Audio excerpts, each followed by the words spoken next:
Jaime Chincha y en el Perú de hoy nada está dicho.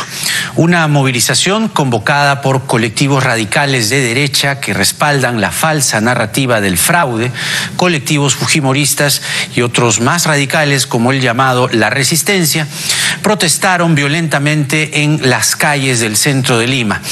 Atacaron los negocios ubicados en los alrededores de Palacio de Gobierno, siendo supuestamente la derecha la promotora, o digamos los partidos de derecha, los promotores del comercio, de la libre empresa y el empleo.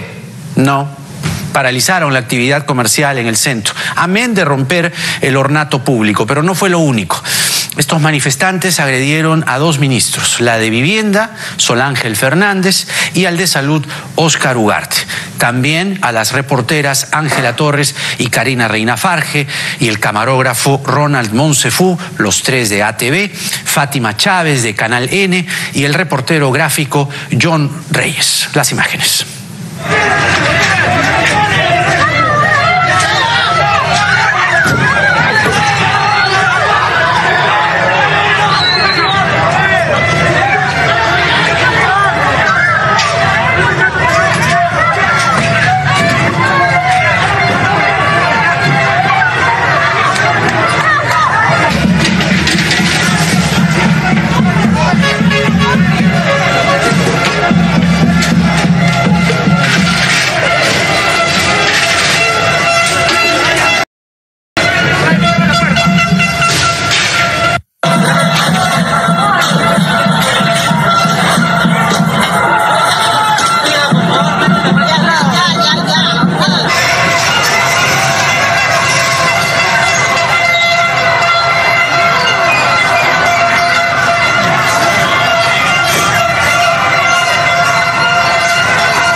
Desde aquí, nuestra más enérgica condena a estos actos. Es inaudito permitir cosas así, ¿verdad? Además de proferir insultos, ataques a la, repito, propiedad privada, ataques a ministros, ataques a periodistas. ¿Con qué derecho?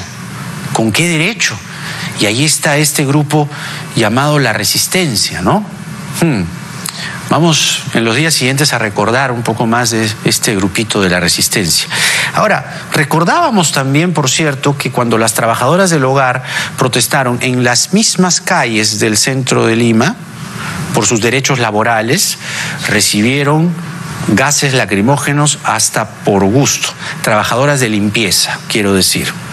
Dije trabajadoras del hogar, no, trabajadoras de limpieza, ¿ya? No pedimos, evidentemente, que hagan lo mismo, pero lo que ha faltado, por lo que se ha reportado y se ha visto, es poner un poco de orden. El ministro de Salud, Óscar Ugarte, denunció que militantes de extrema derecha, fujimoristas y de La Resistencia atacaron su vehículo oficial donde se desplazaba esta tarde para llegar a Palacio de Gobierno para comunicar al país el cronograma de vacunación que se ha confirmado de aquí a fin de año.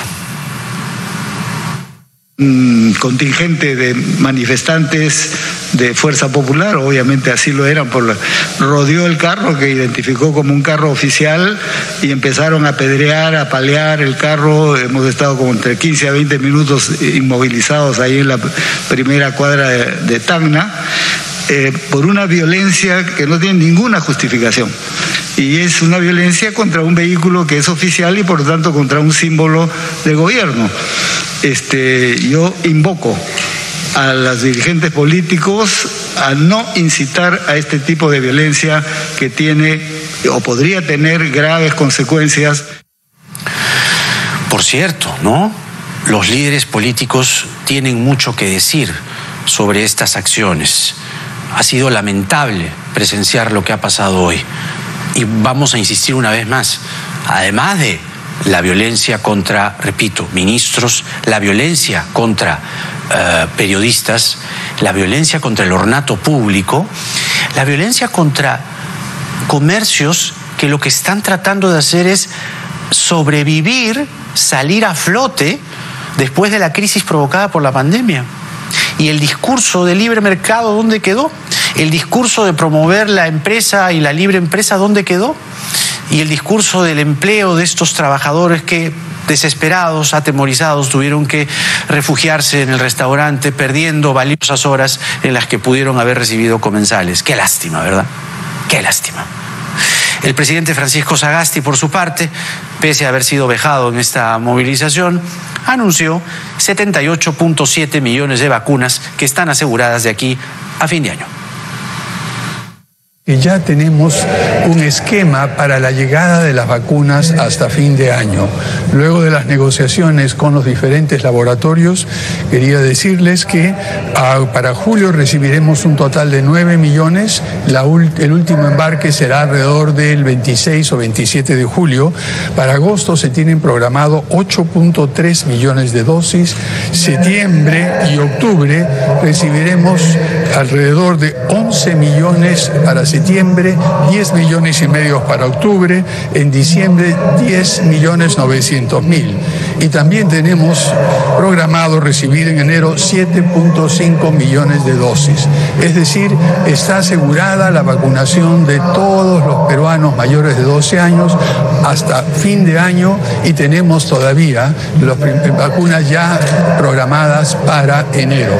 Sin embargo, seguimos negociando de tal manera que el próximo gobierno tenga la total y absoluta tranquilidad para poder vacunar a toda la población y, si es necesario, reforzar estas vacunas.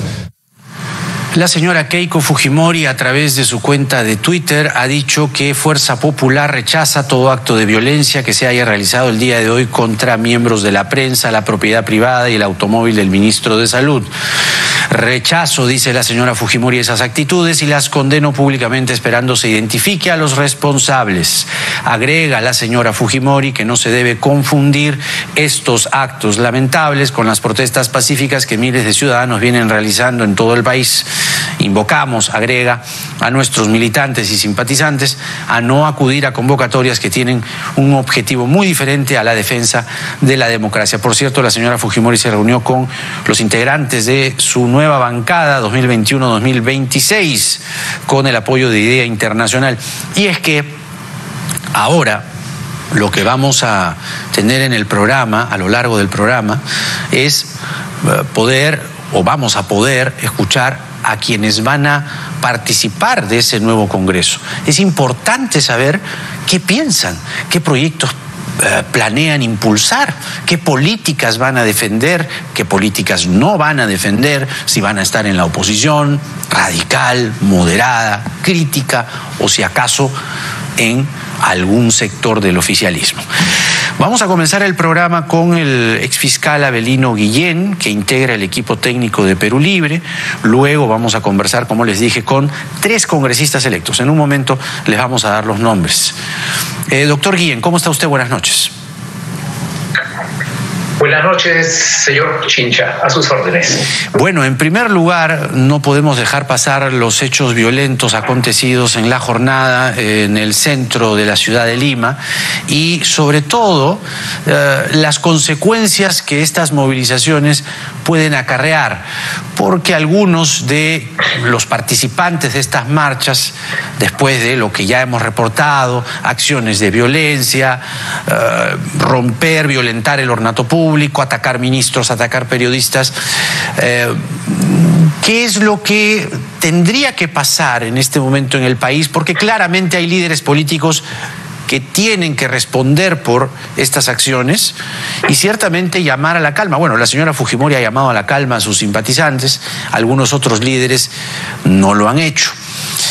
¿Cuál es su punto de vista y sobre todo su exhortación a la calma? Estamos a 14 días del Bicentenario. Lo importante, como usted señala, es invocar a la calma una invocación al diálogo, una invocación al fujimorismo para que acepte su derrota electoral. No pueden seguir con este discurso de un supuesto fraude que nunca ha existido, y ellos saben muy bien desde el lunes 7 de junio que por la voluntad mayoritaria del pueblo ellos perdieron estas elecciones. Ahora bien, en el fujimorismo no se mueve un papel sin la labor Fujimori. ¿Recuerda usted cuando ella le consultaban si se tenían que aplaudir, si se paraba? O sea, en el fujimorismo nada se hace sin disposición de ella. En consecuencia, las acciones de violencia de hoy día son hechos por los cuales ella tiene que responder. Tercer punto. ¿Usted está responsabilizándola? Yo no la estoy responsabilizando, pero yo no puedo creer que los manifestantes fujimoristas salgan a las calles con un plan, porque el objetivo era tomar Palacio de Gobierno. Los volantes que ayer distribuyeron invocaban el artículo 46 de la Constitución para tomar el Palacio de Gobierno. El objetivo era ese. Y esa es una acción de extrema violencia. Esta escalada de violencia ha crecido por la negligencia tanto del Ministerio Público como de la Policía Nacional, que han permitido que hechos de extrema violencia vayan creciendo hasta hoy día, donde han pretendido tomar Palacio de Gobierno. Y ese es un hecho muy grave que espero que la prensa difunda con la debida amplitud y que podamos retomar una vida en paz, con tranquilidad y una transferencia en orden. El problema, doctor Guillén, es si estas acciones constituyen una suerte de escalada de violencia y, pues, ¿qué puede pasar de aquí a 28? ¿No? Un poco por el discurso que uno puede escuchar, por las acciones que uno ha podido ver, y claro, el llamado de la clase política en su conjunto para calmar a este grueso sector de la población que, si somos observadores de lo que finalmente han sido los resultados, constituye, mal que bien, una parte representativa de una mitad, un poquito menos quizá, pero una mitad al fin y al cabo, grosso modo, de lo que significó la votación en el país. Y somos absolutamente conscientes todos de que la votación ha sido así, polarizada, radicalizada en cierto modo, y de alguna manera lo que estamos viendo es reflejo de ello. De allí, por eso, la invocación a, no sé, ayer el señor Salaverry hablaba de convocar a algunos cuadros, incluso del propio partido Fuerza Popular, es decir, sentarse sobre la mesa a concertar, como le gustaba decir a Alfonso Grados Bertorini, Toribio Gol, cuán lejano está, digamos, gente, o cuán lejana está gente como él, ¿verdad? ¿Es posible eso? ¿Concertar, como decía Toribio Gol? ¿Concertación? En una anterior entrevista en tu programa, yo invoqué al diálogo, invoqué a la concertación. Ellos respondieron con mayor violencia y con una negativa total al diálogo, a la discusión frente a los graves problemas que afronta el país. En tal sentido, yo lo que puedo señalar a título personal es una invocación justamente a restablecer un diálogo, una conversación. Es tan grave la situación del país que va a haber una sucesión en el orden democrático sin la transferencia Esto se ha suprimido por la voluntad y responsabilidad de la señora Keiko Fujimori, que ante los resultados electorales ha debido aceptar su derrota y permitir, por el bien del país, un orden y una transferencia de toda la información para el nuevo gobierno. Eso no se va a poder hacer. Somos conscientes de eso. El señor Castillo y su gabinete de ministros y demás funcionarios van a asumir, como se dice, sobre la marcha. Y esa es una situación extremadamente grave. Por ejemplo, no se tiene ni información detallada sobre el tema de la pandemia, el número de vacunados por zona territorial, por segmento, en forma cronológica, el número exacto de vacunas. O sea, es un drama que está sufriendo el país única y exclusivamente por la voluntad de la señora Keiko Fujimori, quienes están empecinados en destruir el país. Y eso es muy grave. Muy grave también lo que usted está señalando, pero yo quería enfocarme también en la transferencia. Ayer conversamos con el abogado Julio César Castiglioni, que claro, él se encarga de la defensa legal en los fueros del Jurado Nacional de Elecciones del Partido Fuerza Popular, pero yo le llevaba un poco la conversación un poco más allá, ¿no? En el sentido de que, si bien es cierto, tienen derecho a presentar las acciones que la ley permita, hay un contexto de transferencia que se está viendo perjudicado, se está viendo entrampado, paralizado, imposible de realizar. No se puede porque no hay proclamación del Jurado Nacional de Elecciones, por lo menos después de estas apelaciones, que no se han formalizado aún, pero ya están anunciadas para la próxima semana. Mi pregunta es, ¿qué acción o qué acciones excepcionales, inéditas, por cierto, piensan ustedes desplegar? Ejemplo, que el señor Ugarte pueda permanecer un tiempo más en el Ministerio de Salud. Digo, el señor Waldo Mendoza esta semana dijo en este programa que el señor Sagasti les había dicho a todos sus ministros que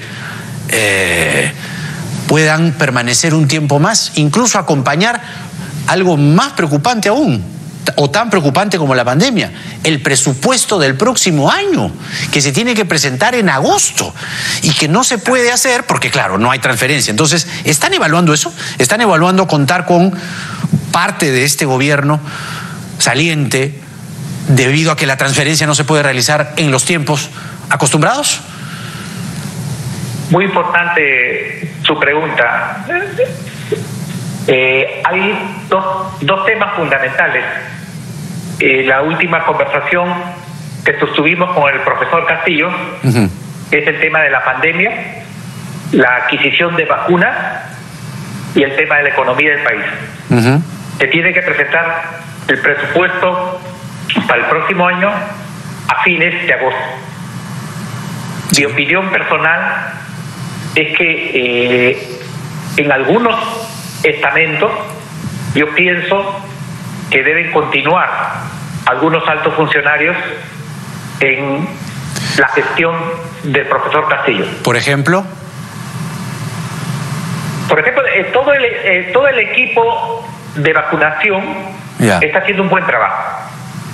El equipo que está encargado de la adquisición de vacunas, igualmente. En economía también tengo el mayor respeto y consideración por el economista Waldo Mendoza. Sus éxitos económicos no lo podemos negar, las cuentas en azul. Y es algo que el profesor Castillo tiene que sopesar y evaluar para una ubicación en determinado lugar. Puede ser su asesor, consejero, o tomar otra ubicación. Pero no se puede descartar los buenos funcionarios que están desempeñando labor en este gobierno puedan continuar trabajando en la gestión del profesor Castillo. Aquí el objetivo es el bienestar del país, estamos viviendo un drama muy delicado y necesitamos unir esfuerzos. Claro, porque lo que estamos hablando es de que el país pueda seguir caminando después del 28 de julio. En 14 días no se va a hacer la transferencia.